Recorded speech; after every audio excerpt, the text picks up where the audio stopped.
नमस्कार। आज हम मनोविज्ञान के एक ऐसे सिद्धांत की बात करने वाले हैं जिससे रीट परीक्षा में सवाल मानकर चलिए कि आना ही आना है। जी हाँ, हम बात कर रहे हैं बीएफ स्किनर के क्रिया प्रसूत अनुबंधन सिद्धांत की। और ये पूरा का पूरा विश्लेषण खास तौर पर रीट की तैयारी को और भी ज्यादा मजबूत बनाने के लिए ही तैयार किया गया है। अगर लक्ष्य है मनोविज्ञान सेक्शन में पूरे के पूरे अंक हासिल करने का, तो ये समझ लीजिए कि स्किनर का सिद्धांत उन गिने चुने टॉपिक्स में से है जिनसे सवाल लगभग हमेशा ही पूछा जाता है। मतलब इसे छोड़ने का तो सवाल ही नहीं उठता। तो जाहिर है, इस सिद्धांत को समझना स्कोर में एक बहुत बड़ा फर्क ला सकता है। तो चलिए, देर किस बात की, इस पर अपनी पकड़ एकदम मजबूत करते हैं। तो विश्लेषण शुरू करने से पहले एक छोटी सी गुजारिश, अगर ये कोशिश अच्छी लगे तो इसे लाइक और शेयर करना मत भूलिएगा।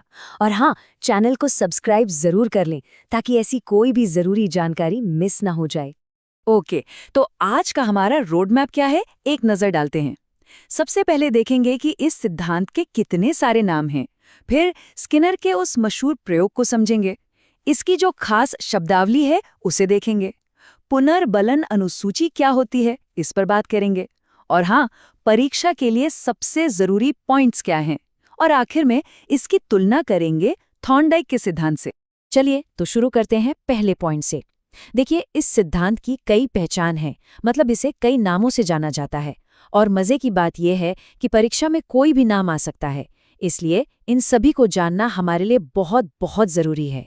तो इसे क्रिया प्रसूत अनुबंधन तो कहते ही हैं, साथ ही सक्रिय अनुबंधन और नैमित्तिक अनुबंधन भी कहा जाता है। लेकिन इन सब में जो सबसे जरूरी नाम है वो है आरएस थ्योरी। अब सवाल उठता है कि आरएस ही क्यों, एसआर क्यों नहीं? क्योंकि यहाँ खेल उल्टा है।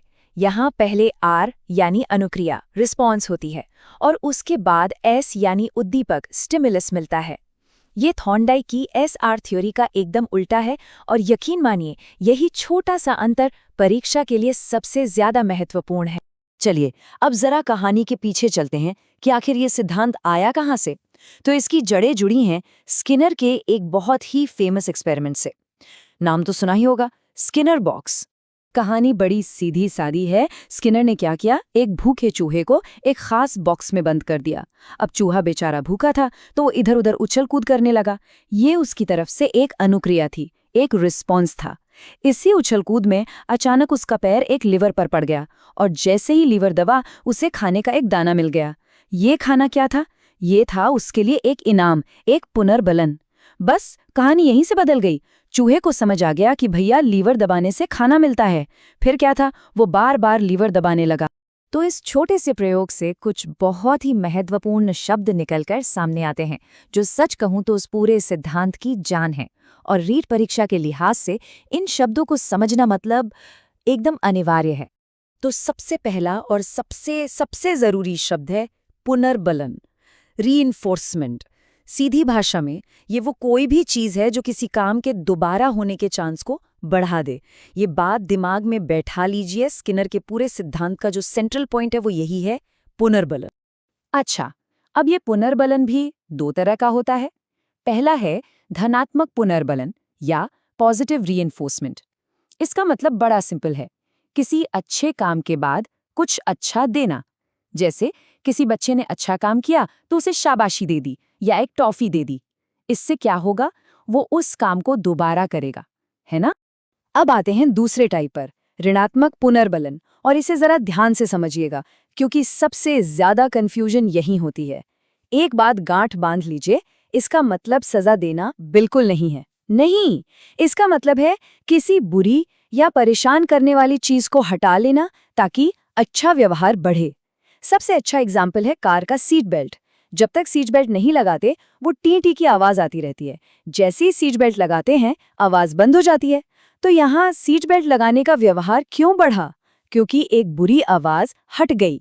तो चलिए, इस कंफ्यूजन को आज हमेशा के लिए जड़ से खत्म कर देते हैं। ये जो स्लाइड है, इसे ध्यान से देखिए। पुनर्बलन, चाहे वो पॉजिटिव हो या नेगेटिव, उसका सिर्फ और सिर्फ एक ही काम है, व्यवहार को बढ़ाना। जबकि दंड यानी पनिशमेंट का काम हमेशा व्यवहार को घटाना होता है। तो बस एक लाइन याद रखिए, पुनर्बलन मतलब बढ़ाना और दंड मतलब घटाना। सिंपल। इस सिद्धांत का एक और बड़ा मजेदार कॉन्सेप्ट है शेपिंग हिंदी में कहते हैं आकृतिकरण। इसका मतलब है किसी भी मुश्किल काम को छोटे छोटे छोटे हिस्सों में तोड़कर सिखाना। और जैसे ही कोई एक छोटा सा स्टेप सही करता है, उसे तुरंत पुनर्बलन दिया जाता है। अरे सर्कस में जानवरों को जो तरह तरह के करतब सिखाए जाते हैं ना, वो इसी तकनीक से सिखाए जाते हैं। ठीक है, तो अब तक ये तो समझ आ गया कि पुनर्बलन क्या है। लेकिन अब अगला बड़ा सवाल ये है कि भाई ये इनाम देना कब चाहिए? हर बार सही काम करने पर या कभी-कभी? बस इसी सवाल का जवाब है पुनर्बलन अनुसूची। मोटे तौर पर इसके 2 मेन टाइप है। पहला है सतत पुनर्बलन यानी कंटिन्यूस, मतलब हर सही काम पर इनाम। ये किसी को कुछ नया सिखाने के लिए शुरू में बहुत बढ़िया है। और दूसरा है आंशिक पुनर्बलन यानी पार्शल, मतलब कभी-कभी इनाम देना। और ये सीखे हुए व्यवहार को लंबे समय तक बनाए रखने के लिए सबसे बेस्ट तरीका माना जाता है। चलिए अब इस पूरी थ्योरी को उठाकर क्लासरूम में ले चलते हैं। एक टीचर के तौर पर इस सिद्धांत का इस्तेमाल कैसे हो सकता है? ये सवाल रीड के लिए बहुत ही ज्यादा काम का है। सोचिए, क्लास में किसी छात्र ने सही जवाब दिया और टीचर ने तुरंत कहा, शाबाश, बहुत बढ़िया। ये क्या है? ये है तत्काल पुनर्बलन। इसी तरह छात्रों के अच्छे व्यवहार को इनकरेज करने और बुरे व्यवहार को डिस्करेज करने में इसका इस्तेमाल हो सकता है। और हाँ, स्किनर ने एक कमाल का आइडिया दिया था, अभिक्रमित अनुदेशन, मतलब प्रोग्राम्ड इंस्ट्रक्शन।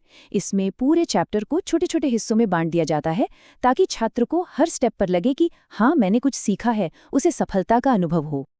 अब आते हैं एक और बहुत ही इंपॉर्टेंट हिस्से पर, जहां से सवाल अक्सर बनते ही बनते हैं।